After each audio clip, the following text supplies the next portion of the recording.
3, 2, 1, go. Oh! Forgiving yourself sounds so easy and nice. Watch out.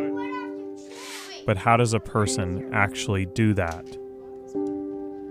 He called me Nathan when I came in. Totally. Mm-hmm. So what do you think? I think he's accepted it and he's kind of like chill with it. He doesn't think I'm his... Yeah, he gets it for sure. You think so? Yeah. Oh! You strong, boy. Could it be that the path to forgiveness lies in someone else's eyes? Where'd you get that sweatshirt? Buckle. Yeah. It's nice. Yeah, thank you. But maybe with a new perspective, you could try to change yourself. Did you get enough? Yeah, I think so. Okay, good. Buckle up.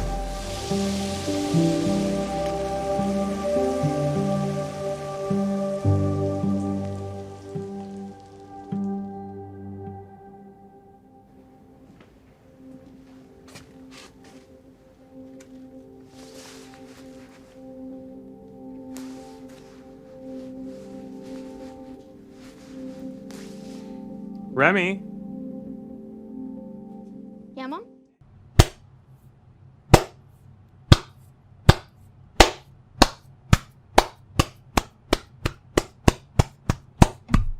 Bravo, Nathan Fielder.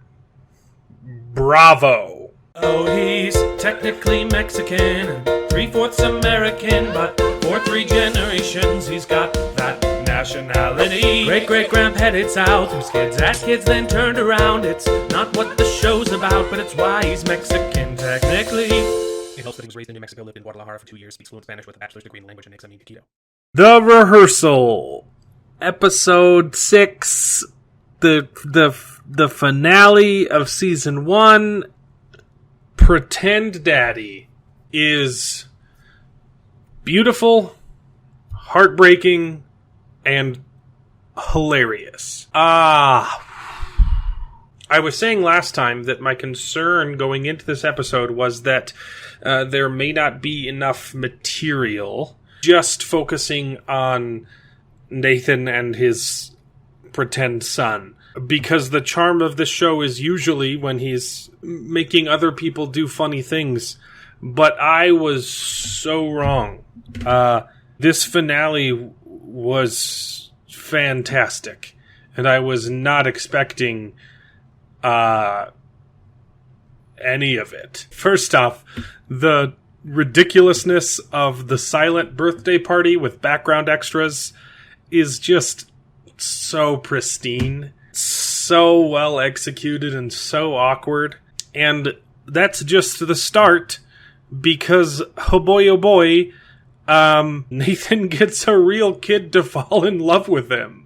Wow. I don't even have words to describe the emotional state that I was in watching this last episode. It did things to me. It made me real sad. It made me think about what my kids' lives would be like if they didn't have a daddy. And this poor kid was so funny, but just completely heartbreaking. I kept wanting Nathan to start dating his mom to stay in his life. Because it was so sad. But obviously, to do that just for the sake of a TV show, would be bad. And I think it was pretty obvious that real life Nathan already felt pretty bad for what happened. And for just a moment in this episode, I think we did see the real Nathan. And it was a really tender, depressing moment. And I just kept thinking, how is he going to end this? How on earth could you bring the comedy back after that? And boy, does he deliver. I mean, it goes from this tender moment to Nathan is a psychopath, turning himself into this kid's mom and getting a bunch of actors to act as his replacement son. And the show just quickly devolves into Bizarro World. gold. I loved the premise behind everything he was doing, and even though it was obviously more scripted, it was also the perfect bow for this whole show, this season. And then he puts the last nail in the coffin with that final scene of him losing himself in his own rehearsal and finally feeling something, which is the narrative thread that he's been teasing this whole time, that he can't feel what other people feel.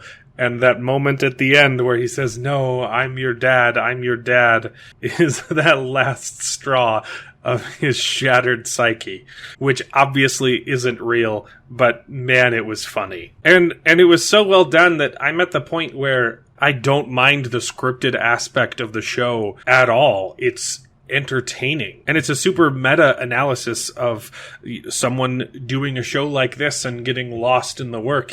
That's a funny story to tell as well. So while I do hope that season 2 does still keep real people rehearsals, I would not be disappointed to see more of this Nathan Goes Crazy storyline. Because it is official, we're getting a season 2 at HBO, and I couldn't be more excited about it and happier for Nathan.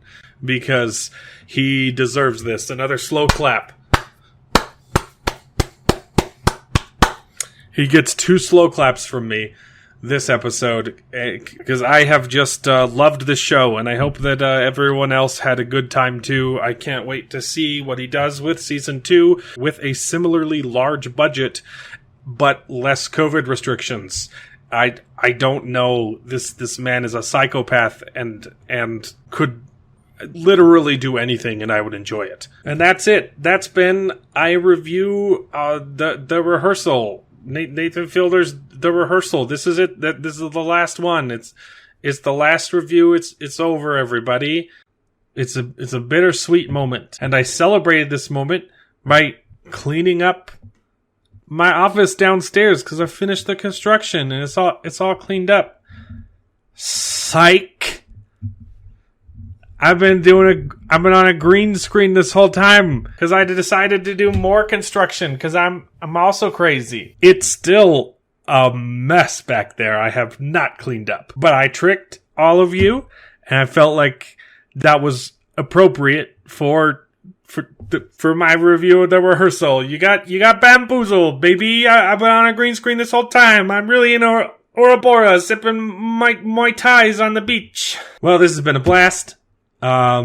Please consider hitting the little subscribery button down there. And I guess we'll see you in like a year or something. Or you could watch some of the other videos on my channel. They're pretty good. They're pretty good. Also, I put a lot of work into it. Thanks. Bye.